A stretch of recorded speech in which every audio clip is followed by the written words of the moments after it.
Hello नमस्कार, मी स्वप्नाली तुमचे स्वागत करते माझ्या नवीन एका व्हिडिओमध्ये। उद्या नवीन वर्षाची सुरुवात होत आहे, तर तुम्हा सर्वांना नवीन वर्षाच्या खूप खूप शुभेच्छा। येणारे पुढील वर्ष तुम्हाला सुख समृद्धीचे, आनंदाचे, भरभराटीचे जावो हीच स्वामींचरणी प्रार्थना। तर नवीन वर्षाची सुरुवात आपण असा मऊ लुसलुशीत केक बनवून करणार आहे। तर तुम्ही माझा व्हिडिओ पहिल्यांदाच बघत असाल तर चॅनलला सबस्क्राइब करायला विसरू नका। चला तर मग वेळ न घालवता आपण व्हिडिओला सुरुवात करूया। तर तुम्ही बघू शकता की हा केक किती मऊ लुसलुशीत झालेला आहे।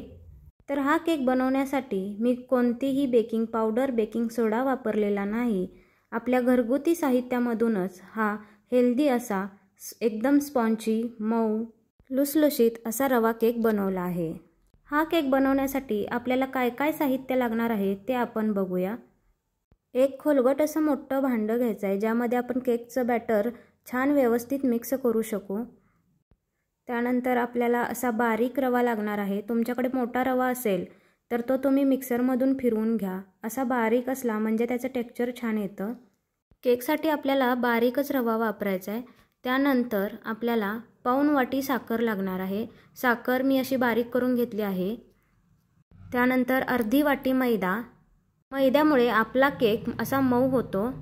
3 ते 4 चमचे तूप, हे घरी बनवलेलं तूप आहे। त्यानंतर डेकोरेशनसाठी टूटी फ्रूटी, त्यामुळे आपला केक कलरफुल दिसेल। 3 ते 4 चमचे दही।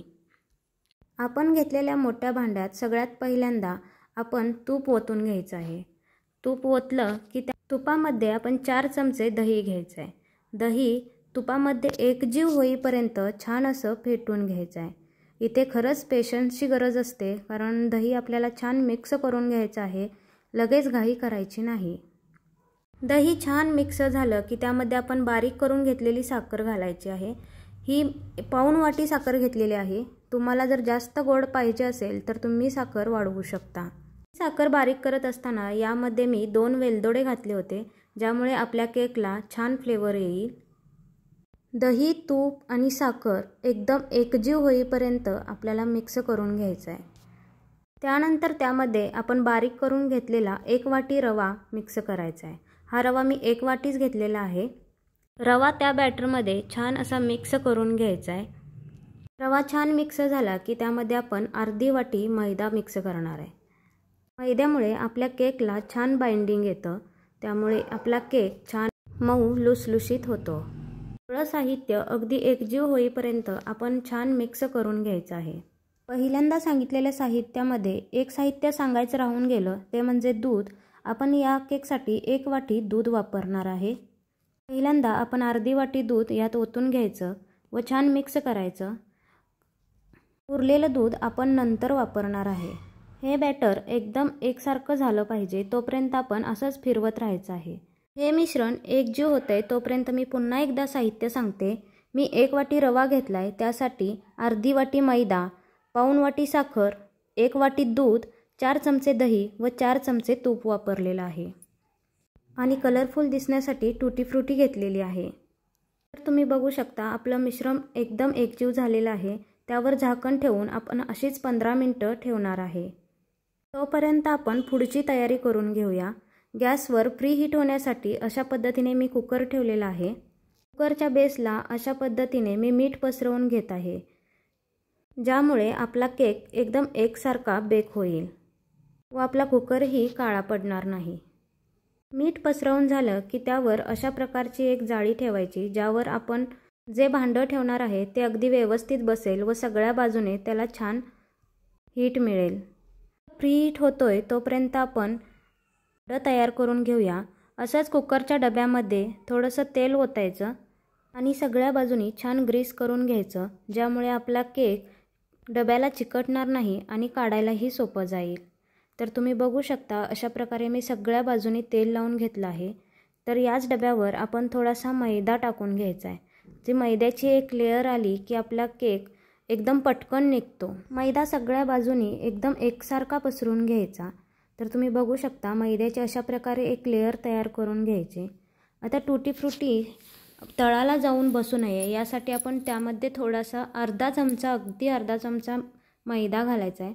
ज्यामुळे टुटी फ्रुटी केकच्या तळाला जाऊन बसणार नाही। तर आपल्या मिश्रणालाही 15 मिनिटं झालेली आहेत। तर तुम्ही बघू शकता आपलं मिश्रण असं घट्ट झालेलं आहे। तर आपण आधी वापरलेलं जे अर्धी वाटी दूध शिल्लक ठेवलं होतं तेच दूध आता इथे वापरायचं आहे। जर अजूनही घट्ट वाटत असेल तर दूध अजून अर्धी वाटी घेऊन आपण यात मिक्स करू शकतो। मोठा रवा आपण बारीक करून घेतलेला असला की दूध थोडं जास्त लागतं। तर हे मिश्रण थोडं घट्टच वाटतंय, त्यामुळे मी अजून अर्धी वाटी घेऊन दूध यामध्ये मिक्स करून घेते।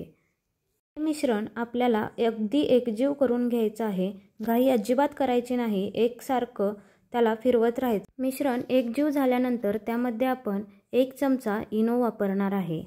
त्यावर थोडंसं दूध घालायचं म्हणजे तो इनो ॲक्टिवेट होतो। या केकसाठी आपण बेकिंग पावडर, बेकिंग सोडा असं काहीच वापरणार नाही, फक्त 1 चमचा इनो वापरणार आहे।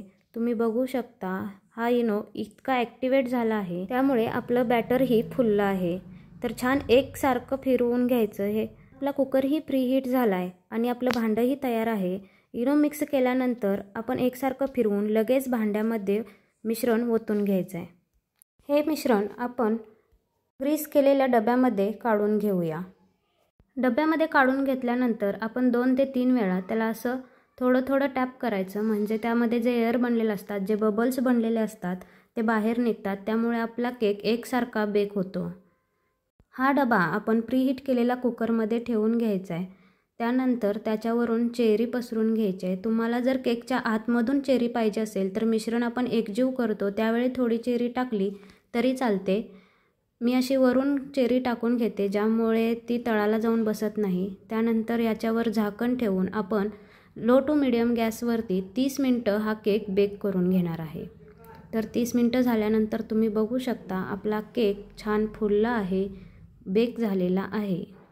तर हा केक बेक झाला आहे का नाही हे कसं चेक करायचं, तर चाकू बरोबर मधोमध असा बघायचा। मिश्रण जर आपल्या चाकूला नाही चिकटलं तर आपला केक बेक झालेला आहे। तर हा डबा आपण काढून थंड होण्यासाठी बाजूला ठेवायचा आहे। डबा थंड झाल्याशिवाय आपण यातून केक बाहेर काढायचा नाही। तर तुम्ही बघू शकता याच्या कडाही मोकळ्या झालेल्या आहेत। कुकर जर प्रीहीट न करता तुम्ही अगोदर केक ठेवला आणि नंतर जर कुकर गॅसवर ठेवला तर आपला केक मध्ये बसला जातो। तर प्रीहीट केल्यामुळे आपला केक एकसारखा बेक झालेला आहे। तर हा आपण एका प्लेटमध्ये आता काढून घेऊया। प्लेटमध्ये काढून घेत असताना असं अगोदर आपण त्यावर प्लेट पालती घालायची आणि त्यानंतर ते आपण पलटी मारायचं, म्हणजे आपला केक असा एक बाजूने निघेल, दुसऱ्या बाजूने नाही निघणार असं नाही होणार, तर सगळ्या बाजूने एकदम निघला जाईल, त्यामुळे त्याचा आकार पण चेंज नाही होणार। तर तुम्ही बघू शकता माझा केक अगदी अलगद असा निघलेला आहे। आपण डब्याला जी मैद्याची लेयर लावली होती ती याला चिटकले, तर ते आपण अशी अलगद काढू शकतो, ते निघतं लगेच। तर तुम्ही बघू शकता एकसारखा अगदी बेक झालेला आहे आपला केक। तर छान असा मऊ लुसलुशीत आपला केक तयार आहे। तर हा व्हिडिओ तुम्हाला कसा वाटला हे कमेंटमध्ये मला नक्की सांगा। व्हिडिओ आवडला असल्यास व्हिडिओला लाईक करा व चॅनलला सबस्क्राईब करा।